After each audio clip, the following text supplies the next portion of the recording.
Depuis peu, tu as démarré le burlesque. En fait, tu as démarré le burlesque l'année dernière justement pour travailler sur ce rapport au corps en fait par Oui. rapport à toi-même. Alors là, du coup, c'est ma deuxième année dans l'école. Euh, j'ai commencé, du coup, 2023. Ouais, à la rentrée septembre 2023. Euh, Principalement parce que je voulais, du coup, en lien avec aujourd'hui, je voulais être à l'aise avec mon corps, comme beaucoup de femmes que j'ai rencontrées dans cette école qui ont démarré pour ça et pour d'autres raisons qui leur sont propres. Mais le projet de surpasser ses complexes et d'accepter son corps comme il est, d'en être fier, de le montrer, tout ça, c'est un point commun quand même à quasiment toutes les filles que j'ai pu rencontrer dans Est-ce l'école que tu, et qui se produit aussi. est-ce que tu peux nous raconter ta rencontre avec le burlesque en fait de quand tu as découvert le burlesque? Qu'est-ce qui s'est passé pour toi? Alors en soi, l'univers du burlesque, du cabaret, tout ça, je le connaissais déjà, mais j'avais jamais pu le voir en vrai, déjà. Et quand je l'ai rencontré IRL, du coup, c'était à la Foire au vin de Colmar, du coup, il y a 3 ans, 2 ans, 3 ans. Et quand j'ai vu, du coup, avec la troupe des pin-up d'Alsace, dont l'une des pin-up est la directrice de l'école, et quand je les ai vus sur scène, en plus j'étais au premier rang et tout, je me suis dit, waouh! Genre, mais en fait, déjà, elle est trop belle! Elles sont toutes trop belles! Et je me suis dit, mais en fait, moi, je veux être là, je veux être sur la scène, quoi. C'est beau de regarder, c'est super cool, mais genre, moi, je veux le faire aussi, quoi. Tu veux faire partie de ces gens qui étaient sur scène et t'avais pas un peu le trac? Ah bah si, carrément. Et le tout premier cours, j'avais quand même beaucoup de stress parce que du coup, c'était une nouvelle discipline, un nouvel endroit, parce que même si je suis en Alsace depuis quelques années maintenant, euh, je suis pas originaire d'ici, donc je me suis dit merde, je connais personne, comment ça va se passer, qu'est-ce qu'on va faire. En plus, enfin, j'ai jamais vraiment dansé quoi, dans une école ou quoi. Enfin, je l'ai fait quand j'étais toute petite, mais bon, je m'en souviens pas moi. Je sais juste que je l'ai fait. Donc j'étais quand même vachement stressée à l'approche de cette rentrée, tout ça. Et puis au final, le tout premier cours, à ma grande surprise, on n'a pas dansé directement. En fait, on était du coup, je crois, une bonne quinzaine cette première année. Et le tout premier cours, en fait, on a passé 1 heure et demie à se présenter chacune pour que chacune fasse connaissance avec tout le groupe et avec la prof aussi, du coup. Et on expliquait qu'est-ce qu'on faisait dans la vie, pourquoi on voulait intégrer ce cours, qu'est-ce qui nous avait motivés. Et puis, c'était vraiment une présentation assez globale. Donc, ça nous a pris quand même pas mal de temps. Et chacune a raconté un petit peu des bouts de son histoire, tout ça. Donc, ça nous a pris à nous poser directement et à créer un cercle de confiance entre nous toutes, en fait. C'était un peu ce truc de se mettre à nu avant de se voir toute nue. C'est vachement important de se mettre à nu avant de se voir toute nue parce que justement, c'est un moment, le rapport au corps, justement, il rapporte à notre image aussi de ce qu'on a envie de cacher et de ce qu'on a envie de montrer, mais ramène aussi à nos complexes. Si on met du maquillage, si on s'habille d'une certaine manière, etc., c'est aussi une façon de montrer, mais aussi de cacher des choses qu'on a chez toi. Et là, pour le coup, tu étais en mode où tu avais choisi en plus une discipline qui demandait 100% d'authenticité parce qu'on allait quasiment bah, tout voir, presque tout voir, puisque vous mettez des cache-tétons, parce que vous portez des strings, etc. Mais il y avait une notion de vous vous retrouvez presque quasiment totalement à nu. Là, il n'y a plus rien à cacher. C'est ça. Et Maud, un petit peu toi, tu veux nous parler un peu de ton rapport au corps? Oui, alors effectivement, déjà, mon rapport au corps, personnellement, alors moi j'ai toujours été ronde. Après j'ai perdu du poids quand j'étais jeune. J'en ai repris il y a quelques années et en fait du coup le rapport au corps il est un peu douloureux quand même en tant que femme ronde parce que c'est vrai que c'est toujours compliqué de se valoriser dans une société qui va plutôt comment dire valoriser la minceur, les muscles, etc. Donc du coup c'est toujours un petit peu un challenge je trouve de quand on est ronde de plutôt avoir une bonne image de soi. Et en plus, je trouve que les gens, globalement, peuvent aussi renvoyer une image inconsciente ou consciente. J'ai lu quelque part que un professionnel, par exemple, qui va être rond, on va d'office penser qu'il est feignant. Tu vois, la personne peut être hyper compétente, elle peut bosser super bien, elle peut être hyper perspicace. En fait, elle va être de prime abord, inconsciemment, moins favorisée qu'une personne mince parce qu'elle va être considérée comme potentiellement feignante, pas assez, avec pas assez de volonté, par exemple, pour résister, par exemple, à certaines addictions. Alors que tu as des personnes minces qui peuvent fumer 20 cigarettes par jour, elles ont peut-être autant d'addiction qu'une personne qui peut un petit peu manger ses émotions, comme moi, ça peut être un petit peu le cas parfois. Donc voilà, donc cette notion de poids qui revêt quand même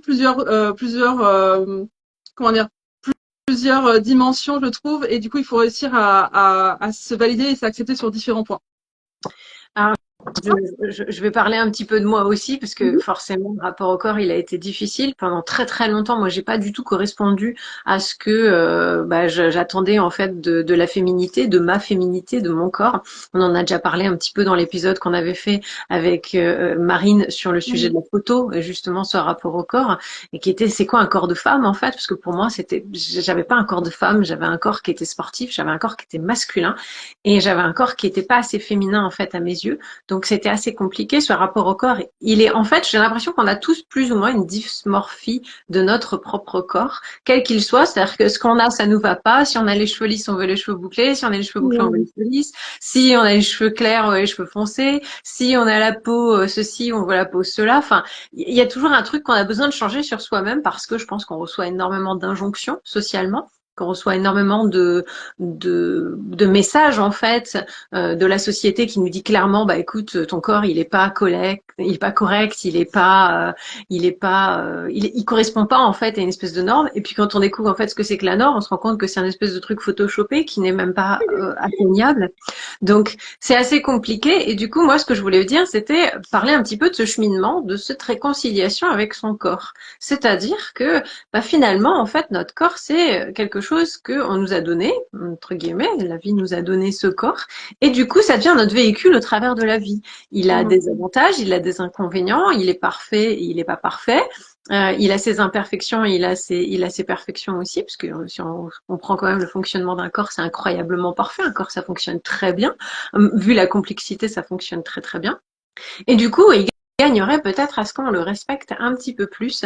J'aimerais vous demander, les filles, qu'est-ce que vous avez fait, vous, dans votre vie, pour donner du respect ou du moins de l'amour à votre corps? C'est Fanny. Très, très bonne. Bah moi je pense que alors je commence Fanny du coup effectivement je fais attention à ce que je mange, tu vois. C'est vrai que j'ai quand même plutôt faim, donc je vais quand même manger plus que la moyenne, mais par contre je vais manger quand même des légumes, je vais m'en faire attention à ce que je mange, tu vois. J'ai pas d'aliments, j'ai pas de gâteaux hyper sucrés chez moi, j'ai pas de trucs alors je vais être un paquet de temps en temps quand vraiment j'ai dû aller en acheter avant un cours, mais sinon tu vois, j'ai pas ce genre de choses, donc je fais attention à ce que je mange. Et là, en plus, c'est marrant, il y a une synchro, en fait. J'ai une fatigue qui traîne depuis quelques temps, là, et depuis hier, j'ai repris un exercice que tu m'avais donné en coaching, qui est que toutes les 15 minutes, je me demande de quoi j'ai besoin. Mais physiquement, tu vois, de quoi mon corps a besoin, parce que là, la fatigue traîne, donc j'essaie de comprendre comment faire pour m'aider moi-même. Je me pose la question, un exercice que tu m'as donné, que je repris de coaching, qui est que toutes les 15 minutes, je me demande, en fait, physiquement, comment je vais. Parce que comme je dis, j'ai une fatigue qui traîne là depuis quelques temps, et je pense que ça parlera à nos auditrices, auditeurs, parce qu'il y a beaucoup de gens fatigués en ce moment. Et donc, dans ma routine mentale de, OK, j'ai ma liste d'entrepreneuses, j'ai ma routine d'entrepreneur, là, mon corps, il est fatigué. Donc, je suis en mode, OK, on met de côté ça, et mon corps, tous les 15 minutes, je lui demande ce qu'il veut.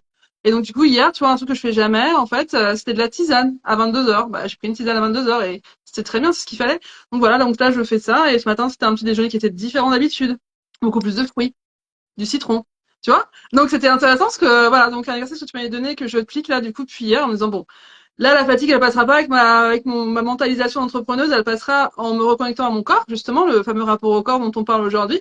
Et OK, qu'est-ce que je dois mettre en place pour mon corps, parce qu'aujourd'hui c'est la priorité, parce que je suis fatiguée, mon véhicule là il est en mode OK, tu veux faire plein de choses, mais moi je suis le réservoir il est vide là. Je suis 100% d'accord avec toi. C'est un truc que je remarque aussi très souvent, c'est qu'il y a des tas de gens qui me disent oui, mais là, je peux pas commencer un régime ou je peux pas commencer à avoir une vie saine, etc. Je suis trop fatiguée. Et c'est 100% vrai, hein. Tu peux pas te lancer dans quelque chose où tu vas changer ton rapport au corps si t'es dans un état de fatigue. En fait, il y a rien à faire. Le rapport au corps, il doit aller avec une forme de dynamisme. Et ce dynamisme, tu dois pouvoir le retrouver. Donc, tu dois pouvoir te réconcilier avec ton corps. Si tu manges pas assez, si tu manges pas correctement, si tu manges pas assez de vitamines, si tu manges pas assez de choses qui vont te stimuler et qui vont t'aider à avoir ce dynamisme, tu n'auras jamais la volonté de faire quelque chose qui va améliorer, et je mets bien des guillemets sur améliorer ton corps tel que tu aimerais l'améliorer. Parce que t'es pas forcé non plus de l'améliorer ton corps. Il faut l'aimer déjà au départ. Il faut accepter ce qu'il est un petit peu. Donc pour revenir moi un petit peu au rapport au corps, pendant très longtemps, comme je dis, j'ai pas eu un corps de femme. En tout cas, j'avais pas à mes yeux un corps de femme. J'avais pas un corps féminin. Et du coup, je voyais pas ce que je pouvais faire. C'est-à-dire que si je me mettais à faire du sport, j'allais avoir un corps encore plus masculin. J'allais avoir l'air encore plus masculine, ce qui me posait vraiment problème. J'avais envie de ressembler à une femme. Donc, ce que moi j'ai fait avec moi-même, déjà j'ai laissé pousser mes cheveux parce que c'était un peu cette image de la féminité exacerbée qui me permettait en fait d'avoir et de rentrer dans cette image par rapport à moi-même. Mais c'était aussi me réconcilier que le fait de mon corps, il ressemblait pas exactement à ce que j'avais envie qu'il ressemble et c'était pas grave parce que déjà il fonctionnait incroyablement bien. Et puis en plus, il me donnait beaucoup de plaisir quand même et que ce soit des plaisirs physiques ou des plaisirs alimentaires, mais aussi il me permettait de me déplacer, il me permettait de faire plein de choses. Donc c'était aussi ma façon de me réconcilier. Donc un peu comme toi, j'ai cette logique de je fais attention à ce que je mets à l'intérieur de mon corps, mais aussi à ce que je mets sur mon corps ou avec mon corps, ce que je fais avec mon corps au sens large, les vêtements que je choisis, les crèmes que je choisis ou les produits que je vais choisir, je vais essayer de vraiment en utiliser un certain type parce que justement je fais attention à ce que je donne à mon corps, ce que j'offre à mon corps. C'est une façon de le respecter. Et toi, Fanny, qu'est-ce que tu fais pour te réconcilier avec ton corps? De façon quotidienne, je dirais que j'essaye de lâcher prise un peu. Ouais.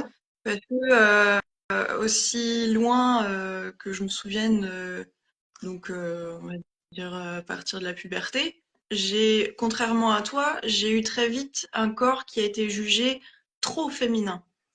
Parce que j'ai développé des formes qui sont attribuées à la femme dans sa grande entité, tout ça, assez tôt.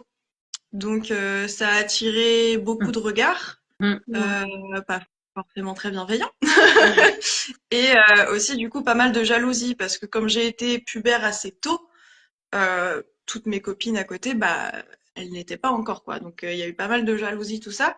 Donc j'ai toujours essayé de contrôler beaucoup trop mon apparence, en passant par des choix vestimentaires assez douteux, mais bon, à chaque époque son style, hein. Et du coup, j'ai toujours été un peu en hyper contrôle sur à quoi je ressemblais, quelle image je pouvais renvoyer, et si ça, et si si je sors comme ça, comment ça va être pris, comment est-ce qu'on va me regarder, comment on va me parler, comment machin. Donc, euh, depuis, je pense, une bonne année maintenant, je le fais consciemment, quotidiennement, de me dire, ok, je repars dans ce truc, par défaut, c'est mon schéma de pensée de, ah ouais, mais si je mets ça, comment je vais être perçue, comment je vais ça. Donc, quand je ressens que je repars dans ce schéma de pensée-là, j'essaye de le faire consciemment, de me dire, ok, attends, prends du recul, qu'est-ce que tu as envie de porter? Parce qu'au final, c'est ça l'important, c'est que tu sois à l'aise avec ce que tu portes, avec comment tu vas sortir, avec à quoi tu ressembles. Et le fait de consciemment lâcher prise comme ça, du coup, maintenant, je le fais de plus en plus naturellement. Donc ça, c'est un des trucs les plus marquants, surtout au quotidien, du coup, que je fais. Et puis sinon, je pense que ça a commencé vraiment il y a 2 ans où je me suis inscrite à un cours de danse et des feuillages. Où là, je me suis dit, ok, on saute et on verra ce qui se passe. Tu montres le corps en fait directement en fait, c'est de se dire bon ok on l'accepte pas, mais tant pis pour vous. Si ça vous plaît pas, ça vous plaît tant mieux. Et effectivement, on t'a vu sur scène, on sait à quel point tu es à l'aise en plus sur scène, et on se rend compte que t'as un corps pour les feuillages, donc c'est assez génial. Je dirais pas qu'il y a pas de corps pour les feuillages, mais je dirais que toi on te sent à l'aise, on te sent à l'aise parce que justement il y a ce côté où on voit que t'as lâché prise, t'as eu ce côté où voilà tu montres ton corps, t'en es fier et tu exprimes toute la sensualité et toute la féminité que tu as en toi avec ce corps en mode où il t'appartient et en même temps tu as envie de le montrer au monde et tu as envie d'exprimer quelque chose avec. Et c'est plutôt vachement beau en fait. Super Les joli. paillettes, ça beaucoup. Ah, non, non.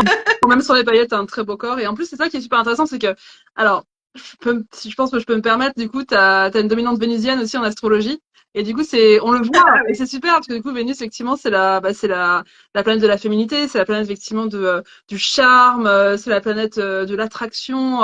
Et du coup, c'est vrai qu'on voit que, puis, bien sûr, artistique, hein, plein d'autres choses, mais par rapport à ce que tu fais, c'est super intéressant parce qu'on sent que tu embrasses aussi cette dominante vénusienne que tu as chez toi. Et en plus, quand tu es sur scène, tu captes le regard des spectateurs. Hein. Je pense que Martine sera d'accord avec moi. Au-delà du côté fangirl, on était quand même en mode waouh, Fanny, elle prend la scène, quoi. Franchement, elle prend la lumière. Ouais.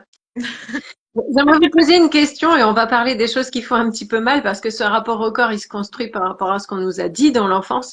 Et du coup, j'aimerais que vous me partagiez, est-ce que vous avez une, deux ou trois petites phrases que vous avez entendues dans votre enfance et qui vous a un petit peu perturbé dans votre rapport au corps? Je vais démarrer, je vais vous proposer un truc. C'est 5 minutes dans la bouche, 20 ans sur les hanches. C'est-à-dire ce côté de rapport de oui, mais parce que tu manges, alors tu vas stocker cette espèce de règle un petit peu horrible qu'on nous donne, qui ne nous donne pas la possibilité d'avoir du plaisir dans notre corps et qui ne nous fait pas comprendre que bah, l'alimentation n'est qu'un état transitoire dans le corps et qui du coup est un état qui reste. C'est-à-dire que chaque action de ce qu'on mange va avoir des conséquences. Donc ça, c'est une des petites phrases que moi j'ai entendues, qui est quelque chose qui m'a beaucoup perturbée, hein, vraiment, d'entendre ce 5 minutes dans la bouche, 20 ans sur les hanches. C'était horrible parce que bah, c'était une façon de me dire, sois consciente de chaque bouchée que tu fais, ce qui était très catastrophique parce qu'il faut quand même pouvoir profiter de la vie, mais pas non plus être que concentré sur ce qu'on mange tout le temps et devoir faire tout le temps attention. La deuxième, c'était, bah écoute, tu pourrais peut-être te maquiller un peu pour sortir. Ce côté un peu de tu n'es pas assez au naturel, tu n'es pas qui tu es et qui tu devrais être. Donc tu ferais mieux peut-être de sortir de chez toi en te, pas grimant, mais d'une certaine manière, en cachant des choses de toi-même, en portant un masque, alors que moi je suis une personne qui aime être 100% authentique, ou du moins le plus authentique possible. Hein. Je vais pas nier que comme tout le monde, bah, je me maquille, mais je me maquille pas pour masquer, je me maquille pour mettre en valeur. Et j'ai envie de justement d'avoir cette vision de la mise en valeur qui est plus importante que de cacher. Justement, on dit souvent maquiller les choses pour cacher les choses. Moi, j'ai envie de maquiller les choses pour mettre en valeur. Et c'est plus ce côté où s'amuser. Je sais que Fanny, tu t'éclates beaucoup au niveau du maquillage sur ce sujet-là. Mais du coup, non. Tous les matins.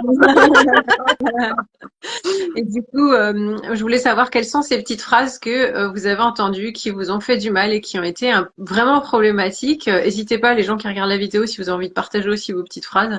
Et du coup, bah, celle qui veut commencer, elle se lance. Je peux y aller si tu veux. Vas-y, vas-y. Vas-y. Je suis comme ça. Ça marche.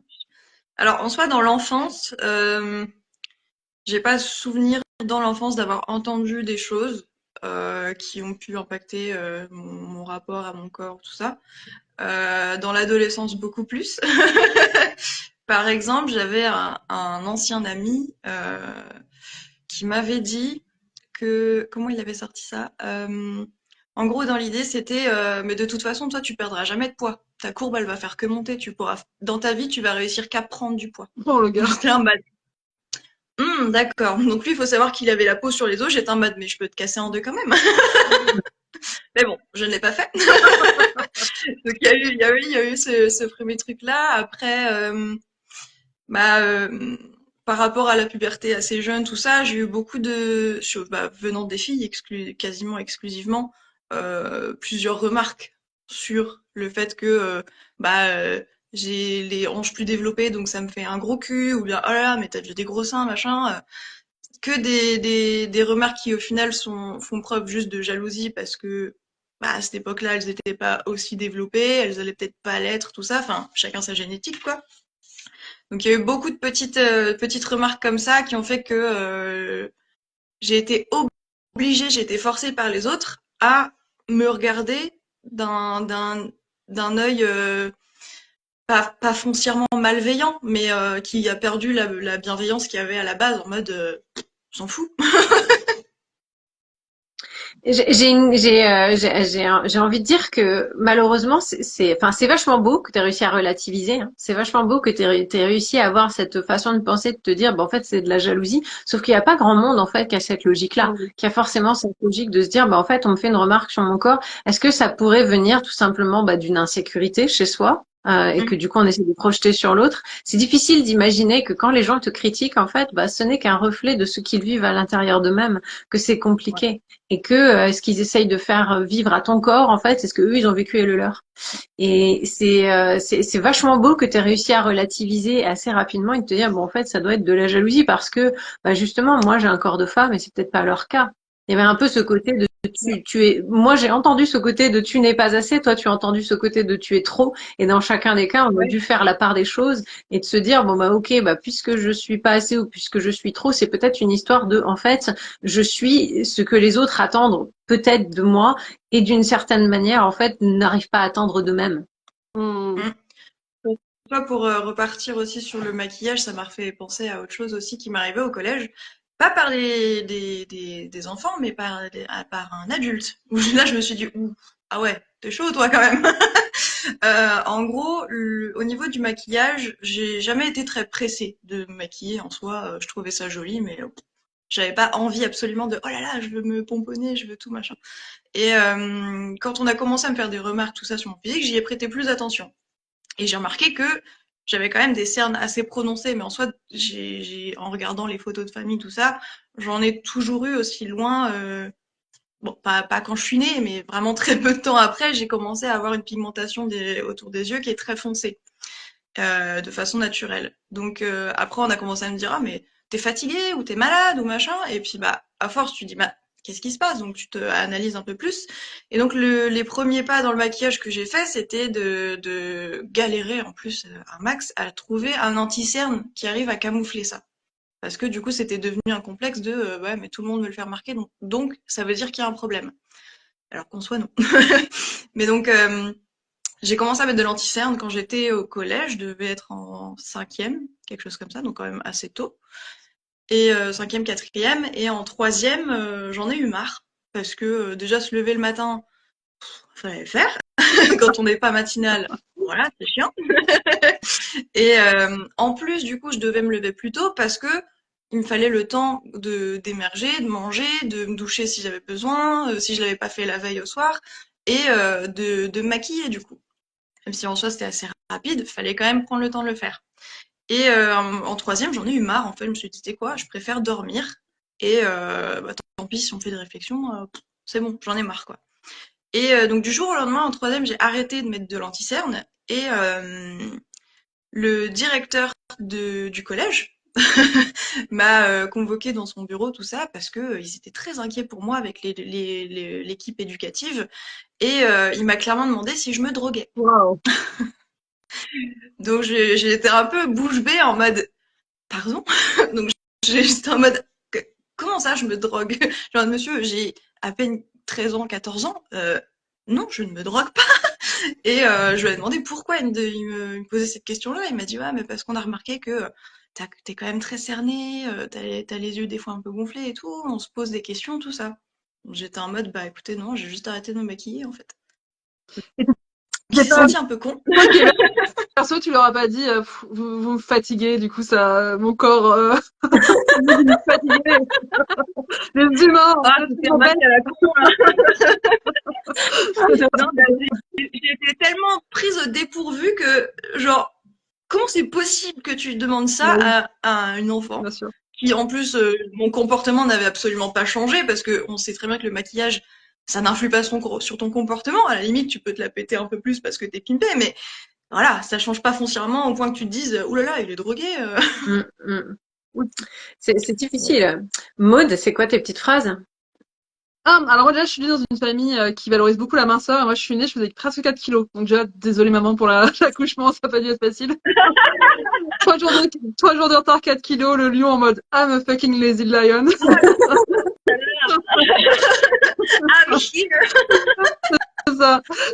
Et comment dire, ouais, je suis née pour l'heure du déjeuner d'ailleurs. Mais non, effectivement, et donc du coup, ouais, du coup, effectivement, dans une famille qui a plutôt privilégié la minceur, donc il y a une petite phrase que j'ai entendue qui a été assez dure quand j'avais 18 ans, où on m'a dit que du coup j'étais déprimée parce que j'étais trop grosse, alors que non, j'étais déprimée parce que je voyais que j'allais dans un parcours scolaire qui allait être super chiant et qui correspondait pas du tout à qui j'étais.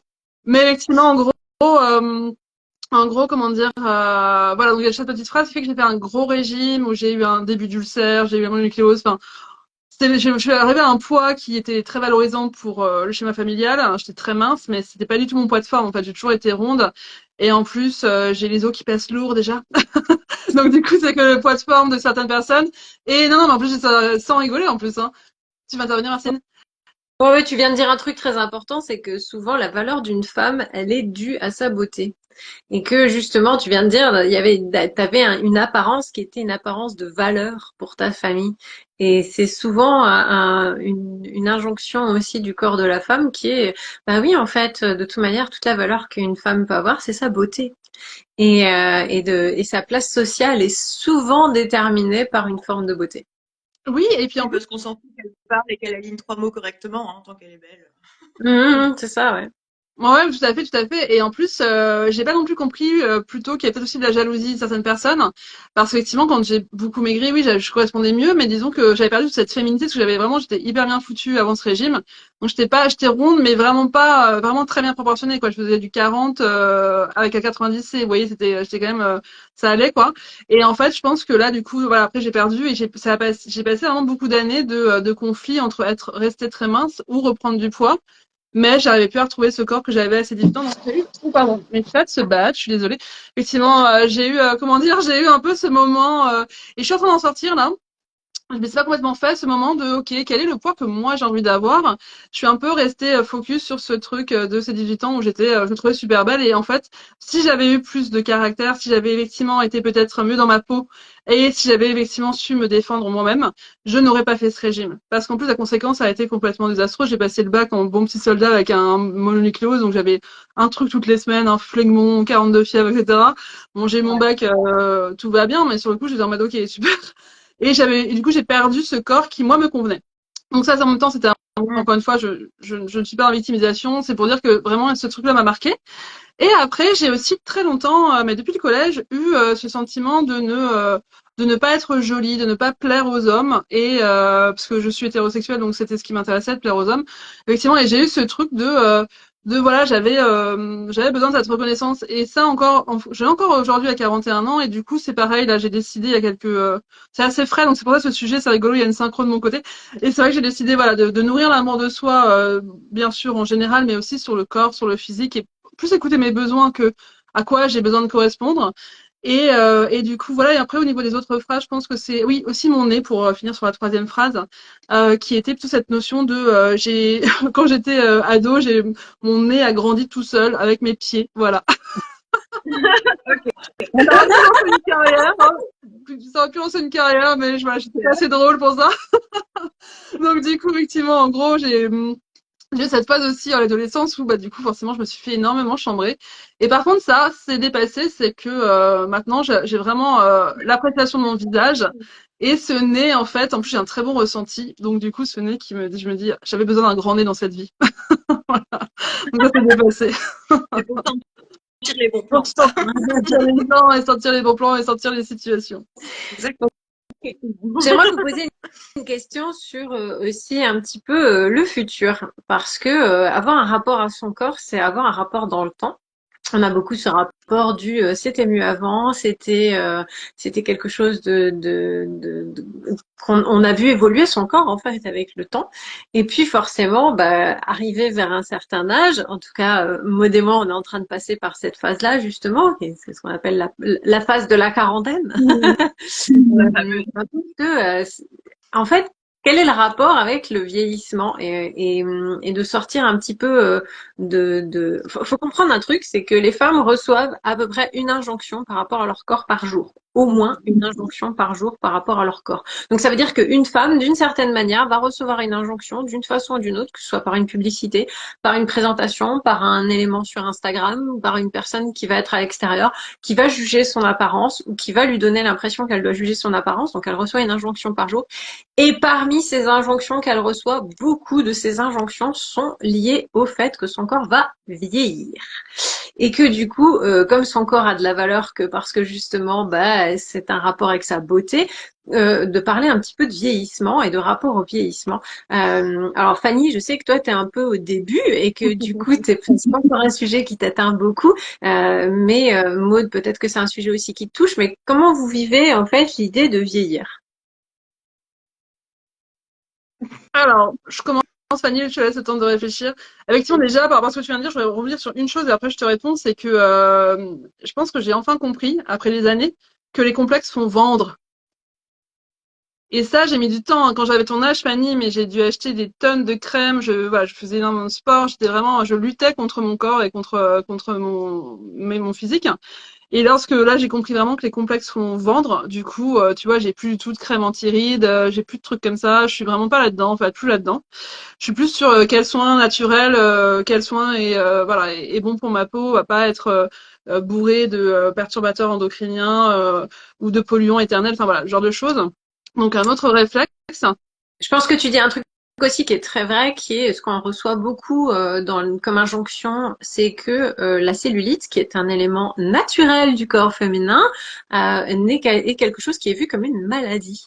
Et à une époque, en fait, sur Wikipédia, ce que je faisais, c'est que quand je voyais les articles sur Wikipédia qui parlaient du fait que la cellulite était une maladie qu'on devait soigner, eh bien, j'allais corriger l'article Wikipédia parce que c'était juste en mode de, mais qu'est-ce que c'est que ce délire de nous faire passer la cellulite comme une maladie? C'est pas une maladie, c'est quelque chose que notre corps fait naturellement et qu'il produit pour une très bonne raison, c'est parce qu'il a besoin de stocker des éléments en cas de grossesse. Et que du coup, justement, ce corps, il a besoin de stocker des éléments et de pouvoir avoir ce stockage, que ce soit de l'eau ou que ce soit du gras ou des acides gras, etc., pour bien faire grandir un bébé. Donc notre corps, il fait ça de façon extrêmement positive. On devrait presque valoriser ça comme si c'était la meilleure chose de ce réceptacle qui est hyper fonctionnel. Sauf qu'en fait, on passe son temps à questionner l'hyperfonctionnalité du corps des femmes. On fait porter des talons très hauts qui font perdre l'équilibre, on fait porter des vêtements qui sont inconfortables,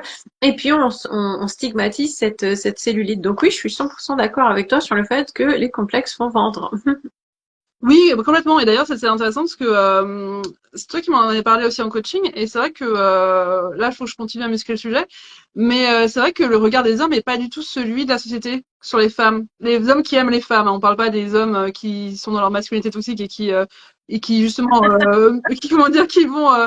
Et d'ailleurs, j'ai une question pour toi après là-dessus, Fanny, parce que justement, comme tu le disais, Martine, les personnes qui font des feuillages, vous avez des corps très différents, très beaux, vous êtes dans votre puissance féminine. Et je trouve que du coup, le public qui vient vous voir est un tout autre public que les hommes qui vont peut-être valoriser l'objectivation de la femme. Vous êtes des femmes en puissance, vous n'êtes pas des femmes objets du tout dans les feuillages. Et moi, c'est ce que j'adore dans les feuillages. Et du coup, pour le vieillissement, voilà, cette notion de, moi, je pense qu'en fait, et c'est ma démarche du moment, j'en ai marre. Là, j'en ai marre de vouloir absolument toujours être parfaite sur tout. Ça ne marche pas. Ça m'épuise. Donc c'est pareil, le vieillissement, c'est que naturellement, j'aurais du mal avec ça. C'est vrai que on se rend compte aussi, on parlait de fatigue, hein, on se rend compte qu'on n'a plus la même fatigue qu'à ton âge, Fanny, à 20 ans. Ça fait vieille de dire ça. Mais voilà, on est aussi dans une époque où on est aussi dans une époque où moi j'ai beaucoup d'amour pour ces femmes genre Andy McDowell et autres qui ont été ou même Pamela Anderson qui justement maintenant s'affichent sur devant les objectifs, soit sans maquillage, soit avec des cheveux blancs. Et je pense que ça lui demandait du courage. Maintenant, ça nous paraît depuis quelques mois, quelques années, ça nous paraît naturel, mais je pense que quand elles ont fait ça les premières fois, il y a dû quand même avoir cette boule au ventre de est-ce que comment je vais être reçue, est-ce que je vais être stigmatisée. Donc J'avoue que j'ai vraiment beaucoup d'amour pour toutes ces femmes qui s'affirment dans leur beauté, leur puissance naturelle, quel que soit l'âge, et qui sont en train de faire des gros fucks à tout ça. Moi, Pamela Anderson, et c'est sincère, je la trouve tellement belle avec un tout petit trait d'eyeliner et un peu de mascara comme elle l'a fait. Elle était un tout petit peu maquillée, mais elle était aux antipodes de la bimbo d'il y a 20 ans, qui, clairement, je me sentais pas du tout proche d'elle, alors que là, elle défend la cause animale, elle est hyper naturelle, elle parle de ses vulnérabilités, de ses faiblesses et de son parcours de vie traumatique, et du coup, elle est attachante parce qu'on voit qu'elle a une force intérieure incroyable et qu'elle a transmuté des choses incroyables et qu'elle est passée de cette femme objet sans âge en plastique à une femme qui reprend son pouvoir et qui est hyper belle naturellement. On est d'accord qu'il y a un rapport maintenant qui est un naturel. On revient à une espèce de naturel en fait de la beauté qui est un petit peu important. Et oui, ça aussi c'est un truc que j'ai découvert avec le temps, c'est que déjà les hommes en majorité, bah, ils préféraient les femmes taille 42. Et ça c'était Mhm. un truc ça m'a choqué parce que pendant des années on me faisait comprendre que cette injonction du corps, elle était de il fallait être mince, etc. Et bon, moi j'avais cette espèce d'atout et je comprenais pas. En fait, je comprenais pas que finalement c'était pas un atout.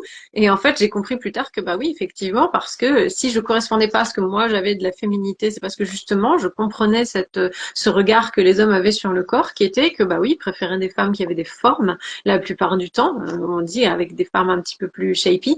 Et puis la deuxième, c'est que on parlait encore de ce sujet de la peau d'orange, hein, comme on l'appelle, qui était en fait, bah il s'en fiche. C'est-à-dire que quand un homme, je lui demandais de décrire une femme, jamais j'ai vu un homme décrire en disant qu'elle avait de la cellulite une femme. Et du coup, je me suis rendu compte à quel point, en fait, c'était un truc que nous, les femmes, on regardait beaucoup. C'est-à-dire que les injonctions qu'on recevait au niveau de la beauté, au niveau du rapport au corps, ils étaient tellement erronés par rapport à ce que ceux qui s'intéressaient à notre corps réellement, en fait, regardaient. Et c'était pas du Oui, tout la même chose. Et c'était très intéressant, en fait, de me tourner plutôt vers les hommes à un moment donné et de leur poser la question et de leur dire, OK, c'est quoi ce qui est beau chez une femme, etc. Et de leur demander sincèrement et en fait, d'avoir droit à des choses qui étaient des compliments un petit peu surprenants, c'est-à-dire, moi j'aime une femme qui a des beaux seins comme une belle goutte qui tombe dans la main.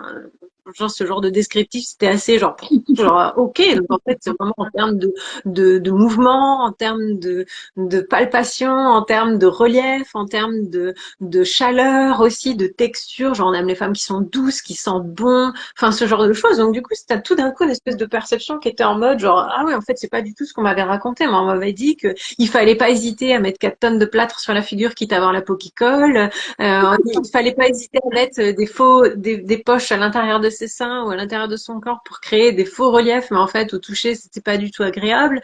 Enfin des tas de choses en fait qui étaient en mode de arrêter de torturer le corps pour correspondre à quelque chose qui était attendu, alors qu'en fait bah c'était pas attendu du tout. C'était une injonction financière qu'elle allait rapporter de l'argent à beaucoup de gens, mais qu'elle allait finalement pas apporter beaucoup de bonheur quand on était dans son propre ouais, corps. ouais, c'est un peu Barbie maçon, quoi. Barbie maçonnerie, on plâtre.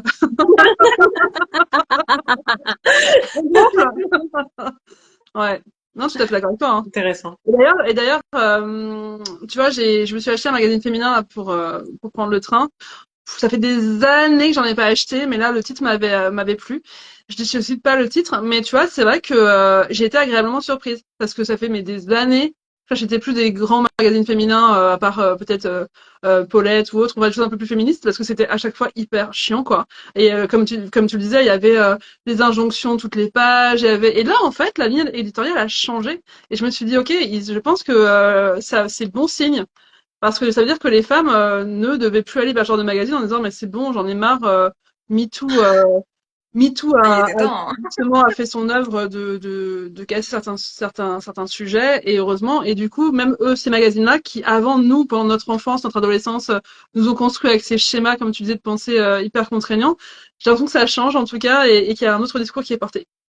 Et toi, Fanny, comment tu vis un petit peu l'idée de vieillir et des injonctions de la société? Honnêtement, en soi, la vieillesse, je la vois pas comme quelque chose de bon, comme quelque chose de mauvais. C'est quelque chose qui, de toute façon, va arriver. Et comme pour moi, ça rentre aussi dans l'analyse de ton corps, tout ça, j'applique un peu le même raisonnement où je lâche prise dessus parce que de toute façon, je peux pas contrôler le vieillissement. À un moment, sinon on serait tous immortels. Donc, bah, je ferai avec en temps et en heure, quoi. Intéressant. Moi, je voudrais partager une expérience et je voudrais remercier l'ami qui m'a dit ça un jour. Euh, alors, c'était un ami qui pratiquait l'échangisme, donc je ne vais pas citer son nom, mais il se reconnaîtra. Coucou Patrick. Pour son anonymat, mais qui m'a dit effectivement que vieillir c'était pas un problème et que justement lui-même il faisait partie de ces hommes qui avaient une préférence pour les femmes qui étaient plus âgées, qui avaient vieilli, déjà parce que justement il y avait un côté où à un moment donné les femmes elles finissent par réaliser qu'elles ne peuvent pas avoir le contrôle total sur leur corps et plus elles peuvent avoir ce lâcher prise par rapport au contrôle, plus elles peuvent aussi avoir un certain lâcher prise par rapport à leur sexualité et par rapport à leurs désirs. Et que justement, il y avait un côté de, ils préféraient les femmes qui étaient plus matures, avec leurs petits défauts, avec ces petites choses, parce que pour lui justement, c'était pas des petits défauts, ça faisait partie de cette maturation qui montrait que c'était des femmes qui savaient ce qu'elles voulaient en fait, et qui savaient exprimer ce qu'elles voulaient, et que du coup, il y avait une forme de rapport avec le vieillissement qui était le fait de, ok, quand je vieillis, alors, eh bien, je peux exprimer mieux ce que j'ai envie de faire. Quand je vieillis, alors, je peux dire un peu plus aussi ce que j'aime, ce que je n'aime pas, ce que je veux, ce que je ne veux pas. Et du coup, il y avait un peu ce côté de, pour moi, la vieillesse, c'était le passeport pour la liberté d'expression. Et ça m'a donné en fait cette envie de presque de vieillir et d'être patiente dans certaines situations. Il y a aussi un truc que j'ai vécu qui a été, j'ai eu du mal à me faire prendre au sérieux quand j'étais au travail avant mes 30 ans. C'est-à-dire que quand j'ai passé 30 ans, ça y est, on commence à prendre enfin au sérieux ce que j'avais à dire. Et j'étais en mode genre, ça y est, j'avais atteint la majorité des femmes. On avait la majorité. J'étais enfin en majorité, j'avais enfin la majorité, le droit de parler. Parce que j'avais passé 30 ans et je me rendais compte que plus les femmes avançaient en âge et plus en fait elles gagnaient aussi ce droit de parler. Et c'était triste en fait quelque part. Donc je suis très contente de voir que la Gen Z aujourd'hui ils sont vraiment en train de s'exprimer et que justement dans leur jeunesse et dans leur pleine jeunesse elles ont tendance à dire clairement ce qu'elles ont à dire et elles ont envie de l'exprimer et elles le font par tous les biais et tous les moyens qui sont mis à leur disposition. Ça c'est génial. Mais je trouve aussi génial le fait dans le fait de vieillir de découvrir aussi cette liberté qu'on prend par rapport à plein de choses qui est en mode de bon de toute manière je peux pas changer ça alors on va faire avec et on va se concentrer sur autre chose. Ouais, alors ce que tu dis, c'est intéressant, c'est cette notion de, en fait, c'est comme les traits de caractère. Bon, on va parler dysfonctionnels, mais dans le sens, voilà, si on est extraverti de nature et on n'a pas à le changer, si c'est notre nature profonde, mais du coup, c'est important de trouver des gens qui nous aiment tels qu'on est aussi en termes de comportement, de caractère, etc. Est-ce qu'on peut pas changer parce que c'est fonctionnement de nous, encore une fois, tant que c'est pas dysfonctionnel, ça fait pas du mal aux autres. C'est pareil pour le corps, quoi. Genre, si peut-être qu'il y a des hommes ou des femmes qui n'aiment pas des physiques ronds, du coup, effectivement, ça peut devenir des très bons amis et ces personnes, c'est pas parce qu'elles ne valident pas notre corps en termes de désir sexuel que elles n'apprécient pas qui on est. Et donc c'est vrai que c'est ça aussi, c'est ce que tu disais, Martine, et du coup, j'ai aussi cette question pour toi, Fanny, aussi par rapport à ton métier des feuilleuses. Tu vois, cette notion de comment est-ce que tu gères cette désirabilité du corps, le désir du corps et cette valeur personnelle? Parce que je sais pas si comment vous vivez ça. Donc, ça a été longtemps comment dire, un complexe ou un stress de me dire, mais est-ce que je suis vraiment désirable en tant que femme ronde? Vous voyez, c'est le genre de choses qui a été longtemps un stress par rapport à la société aussi. Toi, Fanny, comment Alors, tu le vis? déjà, c'est pas mon métier. Pardon, Attention. ton hobby. Voilà, plus amateur qu'autre chose. Pour le moment. Pour le moment, c'est ça. Euh, au niveau du coup on va partir sur les représentations qu'on a pu faire jusqu'à maintenant. Euh, En tant qu'élève de l'école, on a eu la chance que les shows qu'on a fait ont tous été privés. Donc, les gens qui sont venus nous voir voulaient venir pour nous voir. À la différence, par exemple, des scènes ouvertes ou, par exemple, la foire au vin, où en soi, c'est un stand parmi d'autres, où tous ceux qui sont là passent, viennent, machin, où du coup, on n'est pas dans la même bienveillance que pendant un show privé où là, les gens attendent Mm. que les effeuilleuses, les French Cancans, tout ça, que tout le monde arrive et fasse son show, tout ça, où là c'est vraiment quelque chose qui est attendu. Que là, par exemple, sur la foire au vin, tout ça, c'est pas forcément le même public. Parce que, bah déjà, il y a des buvettes partout, donc c'est pas le même état. Et c'est pas les mêmes intentions forcément qui sont là. Mhm. Bon, après, elles savent très bien gérer leur show, hein, même surtout grâce à Coco, qui est la meneuse de revue, tout ça, elle sait très bien tenir le public et tout, donc elle met déjà les bases partout. Mais c'est vrai que c'est pas les mêmes publics et donc c'est pas les mêmes regards non plus. Mhm. L'avantage avec les regards, c'est que nous, sur scène, on les voit pas forcément en ayant les spots sur nous. C'est à part le premier, deuxième, peut-être troisième rang, si on a une bonne vue ou quoi, on voit pas forcément les regards. On entend juste les cris. C'est ça, exactement. Du coup, on peut se situer en éco-localisant les gens, mais Et on reconnaît ses copines qui font des très bons cris d'encouragement. exactement. Et toi, Martine, cette question de désirabilité du corps et de valeur personnelle, c'est quelque chose que tu as vécu ou quelque chose qui était OK pour toi dès le début? Alors, c'est un truc que moi j'ai mis du temps. On va pas parler de mon histoire personnelle de façon trop avancée, mais j'ai eu un rapport au corps qui a été difficile dans l'enfance et qui, du coup, quand j'ai grandi, ça a été une reconquête parce que mon corps devait m'appartenir. Cette fois-ci, il devait être à moi et rien qu'à moi. Et parce qu'il devait être rien qu'à moi, eh bien, dans ces cas-là, j'allais faire tout un ensemble de choix et tout un ensemble de choses qui allaient faire en sorte que ce corps, il allait me donner du plaisir, qu'il allait être heureux, qu'il allait recevoir du plaisir, qu'il allait être bien traité.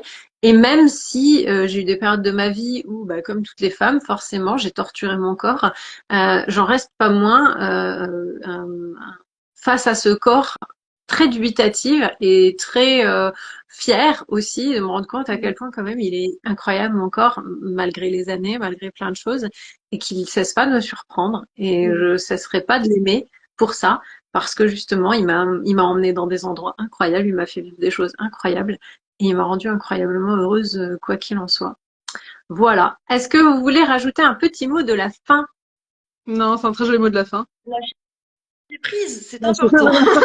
Lâcher prise par rapport à son corps, effectivement. Lâcher prise. Arrêtez d'essayer de le contrôler. J'aime beaucoup ce message. C'était très beau. On remercie nos auditeurs. On vous invite à liker ou à partager si vous avez aimé, à venir commenter, à venir nous dire quel est votre rapport au corps. Si vous avez envie un petit peu de participer à une autre émission aussi, si vous avez envie de parler aussi. Si vous êtes un homme, on est très intéressé par le fait de parler à un homme de son rapport au corps. Donc si vous êtes un homme qui a envie de parler de son rapport au corps, moi j'ai plein de questions, j'ai plein de choses à discuter et j'ai envie de parler de plein de choses. Si vous avez envie de parler d'un sujet, on essaye d'évaluer aussi le fait d'inviter quelqu'un qui ferait du tatouage parce que je pense que le tatouage c'est aussi parmi ces pratiques thérapeutiques rapport au corps, donc c'est très intéressant. Donc voilà, on vous remercie beaucoup. Merci les filles pour ce partage. Merci Fanny d'être venue et de nous avoir partagé son expérience. C'était super enrichissant. Salut Jazz, salut tous les C'est le mot de la fin avec le chat. et on vous souhaite une bonne journée. Ciao, ciao. Salut! Salut.